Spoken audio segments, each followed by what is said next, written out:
నేటితో సార్వత్రిక ఎన్నికల ప్రచారానికి తెరపడనుంది. గడిచిన నెల రోజులుగా కాంగ్రెస్ ప్రచార సభలతో హోరెత్తిస్తోంది. ఇవాళ సాయంత్రం 6 గంటలకు మైక్లు మోగబోనున్నాయి. మరికొన్ని గంటల్లో ఎన్నికల ప్రక్రియ ప్రారంభం కానుంది. ఏపీలో గత 57 రోజులుగా ఎన్నికల ప్రచారం కొనసాగింది. ఓటర్లను ఆకట్టుకునేందుకు రకరకాల ఫీట్లు చేశారు. అగ్ర నాయకులతో రోడ్ షోలు, సమావేశాలు, సభలు ఏర్పాటు చేస్తూ ప్రచారంలో దూసుకుపోయారు. కాగా బీజేపీ అగ్రనేతలు నరేంద్ర మోదీ, అమిత్ షా, జేపీ నడ్డా, రాజ్నాథ్ సింగ్, కాంగ్రెస్ అగ్రనేతలు రాహుల్, ప్రియాంక ఖర్గే విస్తృతంగా ప్రచారం చేశారు.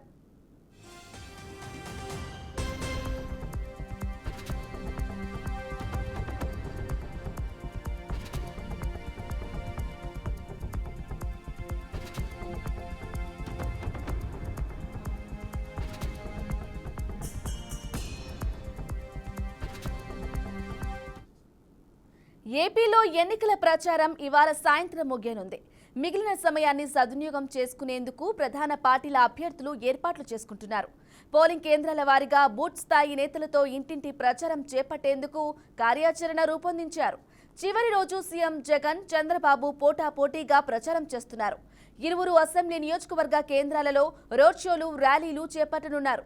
పల్నాడు జిల్లా చిలకలూరిపేట, ఏలూరు జిల్లా కైకలూరు, కాకినాడ జిల్లా పిఠాపురంలో జరిగే బహిరంగ సభలో జగన్ పాల్గొననున్నారు. మరోవైపు చంద్రబాబు 2 నియోజకవర్గాల్లో ప్రచారం చేయనున్నారు. నంద్యాల, చిత్తూరులో ప్రచారం చేయనున్నారు.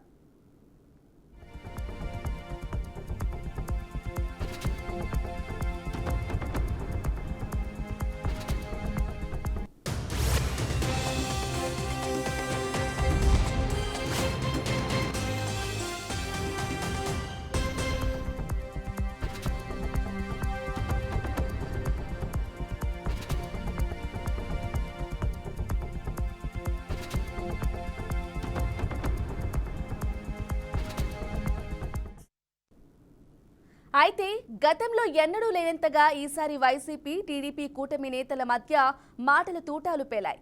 వ్యక్తిగత విమర్శలతో జనంలో చర్చలకు కేంద్ర బిందువులుగా మారారు. ప్రధానంగా జగన్, చంద్రబాబు, పవన్ కళ్యాణ్ మధ్య పోరు కావటంతో ముగ్గురి మధ్య విమర్శలు, దూషణలలో పోటీ పడ్డారు. వ్యక్తుల క్యారెక్టర్లతో పాటు కులం, మతం కూడా ఈసారి ఎన్నికల్లో ప్రధాన ప్రచారాస్త్రంగా మారింది. ఊహకు అందని తీరులో అనేక రకాల తిట్లు ఉనికిలోకి వచ్చాయి. కోడ్ ఉల్లంఘనకు పాల్పడినందుకు జగన్, చంద్రబాబుకి ఈసీ నుంచి నోటీసులు జారీ అయ్యాయి.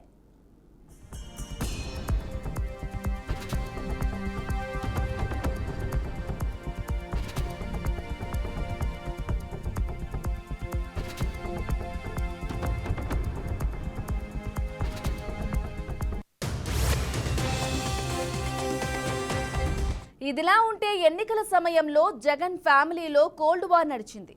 జగన్ చెల్లెలు ఏపీసీసీ చీఫ్ షర్మిల, సునీత సైతం ఆయన తలనొప్పిగా మారారు. కడప కాంగ్రెస్ ఎంపీ అభ్యర్థిగా షర్మిల బరిలో నిలవడంతో ఏపీ రాజకీయాలు పీక్స్లోకి వెళ్లాయి. ఇద్దరు చెల్లెళ్లు వైసీపీకి వ్యతిరేకంగా ప్రచారం చేయడం జగన్కు కంటి మీద కునుకు లేకుండా పోయిందనే చెప్పొచ్చు. ప్రధానంగా వైఎస్ వివేకానంద హత్య కేసును ప్రచారాస్త్రంగా మారింది.